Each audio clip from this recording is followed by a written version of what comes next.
कुंदुरी कुंदुरी एमिति एक परिबा जहाकु कि प्रायतः छुआ माने खाइबा पई पसंद करि नथांती किंतु आजिरा रेसिपी देखिला परे आपण जेबे भी घरे कुंदुरी बनेबे सबुठो प्रथमे छुआ माने ही आपण मन को मागी मागी खाइबे आ एटा खाइबा पई एते सुआदिया लागिबो जे आपण को लागिबो जेमिति आपण छतु तरकारी खाउछंती।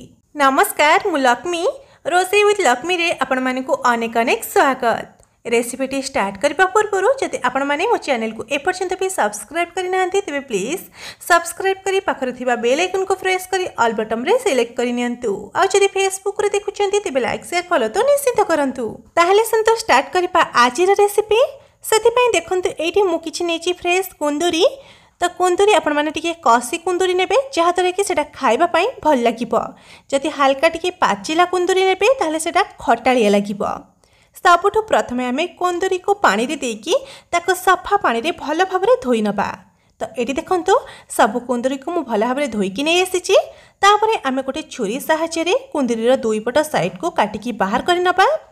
तापरे एटी देखंतु गोटा कुंदुरी रे मु एमती टिके कट लगे नेउची, माने दुई थरा कट लगेबे जेमिति म आपण मानको वीडियो रे देखौची बिल्कुल सेमिति ही कट लगे नेबे। जहा द्वारा कोन हबो ना कुंदुरी रो भीतर को मसलाटा भल भाबरे पसी परिबो। एटी मु कुंदुरी को एमती गोटा रखीची। आपण चाहिले आपण हिसाब रे कुंदुरी को बड़ छोट करी मध्य काटी पारंती।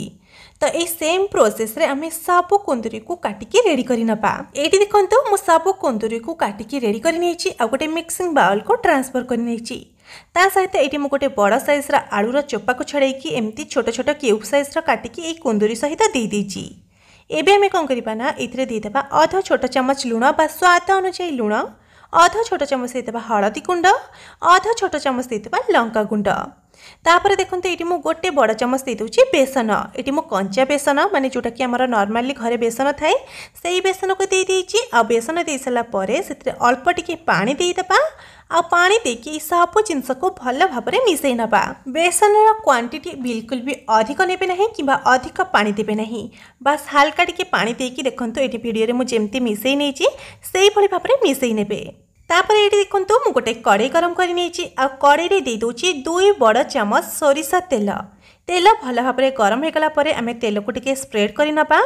तापर मैरिनेट करि रखिथिबा कुंदुरी एवं आलू को दे दबा।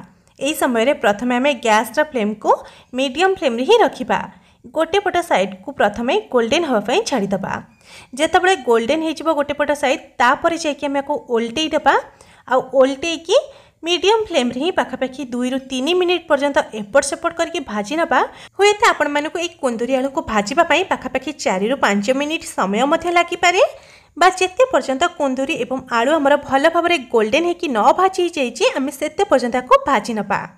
तो एटी देखंतु पाखापाखि 3 ରୁ 4 मिनिट पर्यंत भाजिला परे कुंदुरी एवं आलू हमर भल भाबरे गोल्डन हे कि भाजी जाइछि। तो ये सब कुंदुरी एवं आलू को हमें बाहर करके गोटे प्लेट किंबा थाली रे रखि नबा। सब कुंदुरी आलू को बाहर कर साला परे मो आउ गोटे चम्मच दे दोची तेल। तेल भल भाबरे गरम हे गला परे एटी देखंतु मो फाळे पियाज को एमती क्यूब साइज रा काटिक रखितली। तो पियाज को दे दोची ता सहित मो गोटे कंचा लंका को एमती 3 खंड करी दे देची। आ एटी देखंतु एटी मो फाळे टमाटो को मध्य एमती क्यूब साइज रा बड़ बड़ काटिक दे दोची। हाई फ्लेम रे ए सब जिंस को हमें गोटे मिनिट पर्यंत भाजी नबा। जहा द्वारा कि ये सब जिनसर कंचा अंशटा कटिଯିब। या आम से पर्यंत भाजवा जिते पर्यंत कि यहाँ हल्का हल्का सीझीज किंतु क्रंचीनेसटा रही। बास एमती हल्का टिके भाजी सारला परे ए सब जिनस को काढ़ी गोटे प्लेट रखि नबा। तापरे कड़ाई रे थिबा बळका तेल रे आमे दे दबा आधा छोट चम्मच गोटा जीरा। जीरा टिके फुटी जिबा परे बा भाजी हे जिबा परे एटी देखंतु फाळे पियाज को एकदम छोट छोट काटिके इथरे दे दोची। पियाज को प्रथमे आमे भल भाबरे टिके गोल्डन करके भाजी नबा। टोटाल ए रेसिपी मु गोटे पियाज व्यवहार करिछि। फाळे क्यूब साइज रा काटिके भाजी दिली आउ फाळे को एमती छोट छोट काटिके गोल्डन करके भाजी नेछि। पियाज ए भली भाबरे गोल्डन हे कि भाजी हे जिबा परे आमे इथरे 2 छोट चम्मच देतबा अदा रसुण पेस्ट। अदा रसुण बटा बा पेस्ट रो कंचा स्मेलटा कटि जिबा पर्यंत आमे ताको टिके पियाज संगे भाजी नबा। अदा रसुण रो कंचा स्मेल कटि जिबा परे इथरे आमे किछि गुंड मसला ऐड करबा। गुंड मसला रे मु दे दोची आधा छोट चम्मच लूण बा स्वाद अनुसार लूण। पूर्वर भी आमे एथरे लूण व्यवहार करथिले।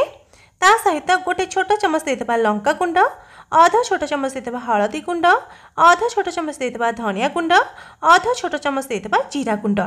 ये सब गुंड मसला को देवा समय गैस फ्लेम को एकदम लो फ्लेम रे रखिए। लो फ्लेम रे सब गुंड मसला को हमें किसी सेकेंड पर्यंत भाजी नपा। गुंड मसला टिके भाजी होगा ये देखो आउ फाले टमाटो को मुझे एकदम छोट छोट काटिकी दे दूची। टमाटो भी ये टोटाल गोटे ही व्यवहार करी। फाले क्यूब साइज काटिकी भाजी थी आउ फाले को एमती छोट छोट काटिकी दे दूची। टमाटो को दे सारापर से अल्प टिके पानी देदेबा जहाँद्वारा कि टमाटो बहुत जल्दी सीझीज। पानी एवं टमाटो को सब जिनस सागर भल भाव में मिसई नपा। तापर या कभर करके लो फ्लेम रे पाखापाखि 2 मिनिट पर्यंत मसला को कषि हाँपाई छाड़ीदबा। ये देखो मसला को कषि हबार पाखापाखि 2 मिनिट हो गलानी। तो 2 मिनिट पर मुझे लिड काढ़ी चेक कर देखिपे मसला आमर भल भाव में कषि हो ता सहित टमाटो भल भाव में सीझी जाइए आ तेल भी सेपरेट होगा लगे। तो यही भाव में मसला कषि होगापर आम कौन करना भाजिक रखि आलू एवं कुंदूरी को यही मसला सहित देदेबा। कुंदूरी आलू को मसला सांगरे आम पाखापाखि 1 मिनिट पर्यंत कषि नपा। आपण जेकोसी तरकारी बनातु तार मसला को जिते भल कषिबे तरकारी स्वाद सेते बढ़िया आसिबो। एठी मु आलू कुंदूरी को मसला सांगरे पाखापाखि 1 ରୁ 2 मिनिट पर्यंत भल भाव में कषि नेछि। एबे कौन करना आम देदेबा 1 ग्लास पाखापाखि पानी बा आवश्यकता अनुजाई देदेबा पानी। आपड़ जी ग्रेवी रखा चाहते से हिसाब से पानी देदेबे। किंतु ये तरकारी बेसी झोल रहिले एटा बिल्कुल भी भल लगी न थाए। हल्का हल्का ड्राए रहिले एटा खाइबा पई बेसी सुआदिया लगी थाए। पानी दे सारापर या कभर करना आ कभर करके लो टू मीडियम फ्लेम रे पाखापाखि 5 ରୁ 7 मिनिट पर्यंत फुटापी छाड़ीदबा। एबे तरकारी को आमर फुटार पाखापाखि 7 ରୁ 8 मिनिट हो गलानी। तो ये मुझे लिड काढ़ी चेक कर देखिपे ये आमर आलू कुंदूरी भल भाव में सीझी जाइए। एमती भी आलू कुंदूरी को आम जो बेसन देकी भाजी से 60 ରୁ 70% भाया कुंदूरी आलू आमर सीझी जाइए। बाकी सब यही तरकारी ही सीझी जाइए। तापर ए स्टेज रे आमे देदेबा आधा छोट चमच गरम मसला ता सहित अल्प किछि फ्रेश धनिया पत्र को काटिकी मध्य ए स्टेज रे देदेबा। आ एबे आमे भाजी की रखिथिबा टमाटो पियाज एवं कंचा लंका को देदेबा। एबे सब जिनस को टिके भल भाव में मिसई नपा। तापर याको पुणी थे कभर करके गैस फ्लेम को एकदम लो फ्लेम रे रखिकी आउ 1 मिनिट पर्यंत फुटापी छाड़ीदबा। तापर आमे गैस फ्लेम को ऑफ कर नबा और ये तरकारी को गर्मा गरम सर्व कर नबा। এই कुंदूरी आलू तरकारी को एमती बनईकि आपण माने रुटी परोटा भात सबुथिरे खाई परिबे। आ कुंदूरी को एमती भाजी नबा द्वारा कुंदूरी गोटे बहुत बड़ा टेस्ट मध्य आसी थाए। तेबे आशा करुची आज ये रेसिपीटी आपण मानकु निश्चिंत भाव में पसंद आसीथिबो। पसंद आसीथिले वीडियोटी को लाइक शेयर और चैनल को सब्सक्राइब करबा को बिल्कुल भी भूलंतु नहीं। ताले जी पई रहूची बाय। पुणी देखा आउ एक नुआ रेसिपी सहित आउ एक नुआ वीडियो रे।